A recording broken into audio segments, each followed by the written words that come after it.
블로그 최적화 방법이 알듯 말듯 하신 분, 블로그 상위 0.1% 3개월 내 초고속 성장을 원하는 분, 블로그 상단 노출이 간절하신 분, 이 영상 끝까지 봐주십시오.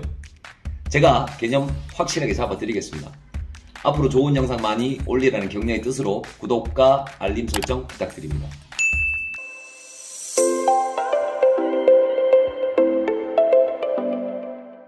안녕하세요, 인플루언서 아빠입니다. 7분 만에 블로그 깨기를 한번 해보겠습니다. 네이버 블로그에서 최적화를 시키거나 또는 상단 노출을 시키기 위해서 딱 7가지만 아시면 됩니다. 활로, 타, 키, 소, 지, 품. 다시 한번 할게요. 활로, 타, 키, 소, 지, 품. 요 7가지만 아시면 네이버 블로그 다 배우신 겁니다. 첫 번째, 활동지수입니다. 즉 성실과 일관성이라고 압축해서 표현할 수 있겠죠. 활동지수라는 것은 네이버 안에서 얼마만큼의 어떤 활동을 하는가에 대해서 점수를 주는 겁니다. 그래서 좋은 점수 많이 받으셔야 되고요. 지수에 대한 명확한 개념을 파악하기 위해서는 이전 영상에서 제가 한번 설명드린 적이 있으니까 그 영상 한번 다시 참조해 주셨으면 좋겠습니다. 자, 그 중에서 여러 가지 활동들을 하게 되는데 가장 중요한 건 성실과 일관성이거든요. 자, 왜 성실이 중요할까요? 바로 안정적이고 지속적이며 규칙적인 컨텐츠를 생산해내는 분에게 네이버는 더 큰 신뢰와 점수를 준다라는 거고요.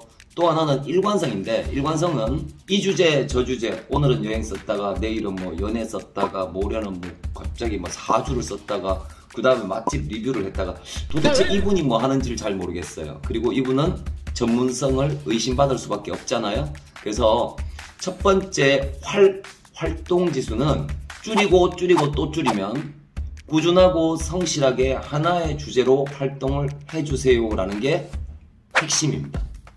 자, 두 번째, 로직인데요. 네이버 로직에 대해서 또 지난 영상에 한번 설명드렸으니까 그걸 한번 참조해 주셨으면 좋겠고요.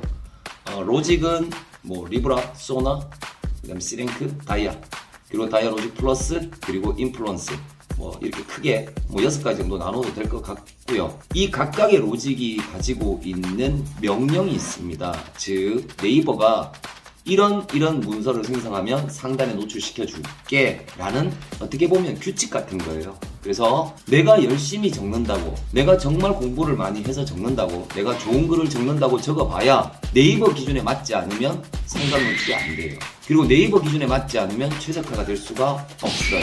그러면 각 로직을 정확히 이해하고 그 로직에 맞는 좋은 문서를 작성하셔야 됩니다. 그 중에서 여러분들이 집중하셔야 되는 것은 C랭크와 다이아이고요. 특히나 초보분들, 그리고 아직 최적화되지 않으신 분들, 그런 분들은 다이아 로직을 더 많이 공부하셔야 되고, 다이아 로직은 짧게 말씀드릴게요. 문서 하나만 봅니다. 그 문서가 얼마나 양질의 문서인지를. 자, 이것은 글쓰기 또는 포스팅하기, 그 다음에 기본 작성법, 이런 영상을 제가 업로드를 할 겁니다. 거기서 네이버가 요구하는 규칙에 맞게 써주셔야 되고요. 특히나 다이아 로직이 원하는 포스팅을 해주셔야 돼요. 세 번째, 타이틀입니다. 네이버 블로그는 타이틀이 80%다라고 이야기할 만큼 타이틀이 굉장히 중요합니다.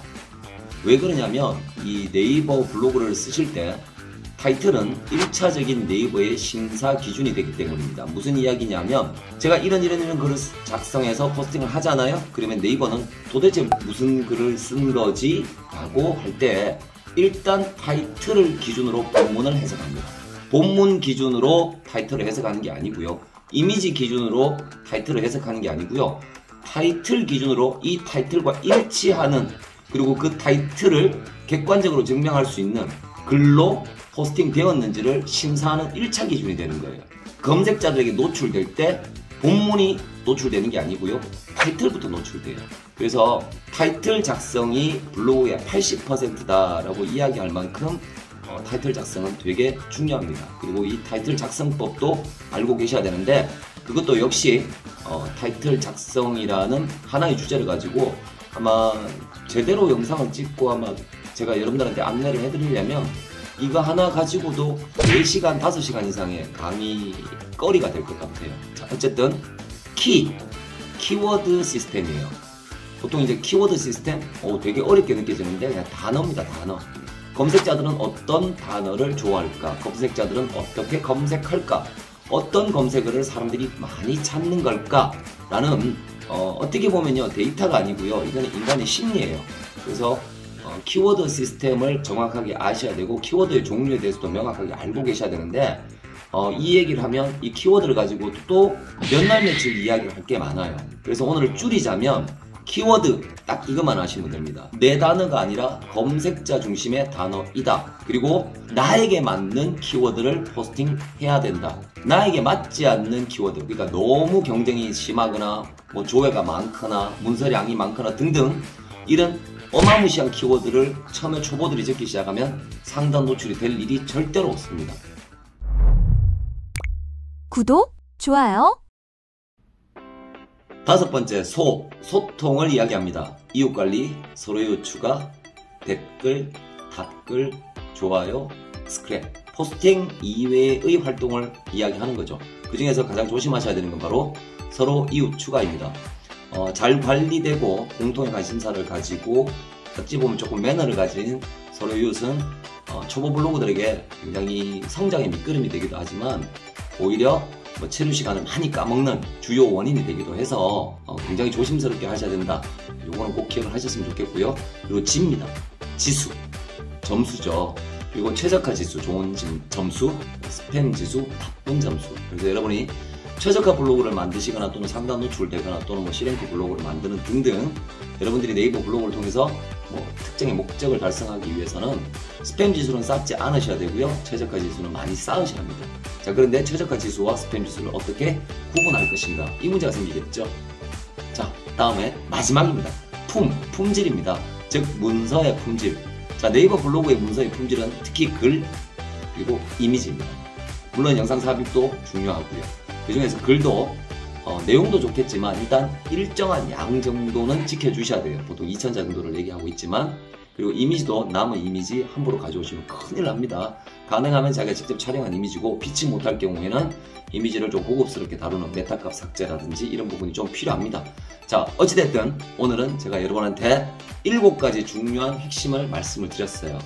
활, 로, 타, 키, 소, 지, 품.